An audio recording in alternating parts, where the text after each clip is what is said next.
देव बरें करूं bye Jacqueline आमकां श्रीलंका कीवर नडलें आतां आमी आमच्याच घरा वसाचे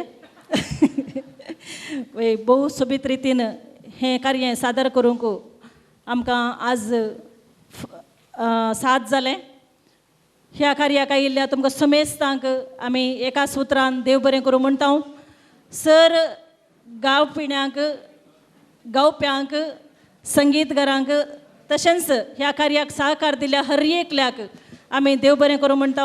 तुमी येवन ह्या कार्यान भागीदार जावन ह्या कार्याची मजा कितें तें तुमी समजल्यात. येवच्या वर्साय आंतरराष्ट्रीय संगीत दिवस आचरण म्हयन्याळी मानशी जावन ऑक्टोबर पयल्या आयतारा हांगासर सादर जातली. ताका आतांच सापोवणें पाठयता एका वर्सा फुडेंच बूक करून दवरा आनी हांगासर येवन ह्या कार्याची सोबाय साकोवंक तुमकां उलो दिता. समेस्तांक देव बरें रात दिवं. देव बरें करूं.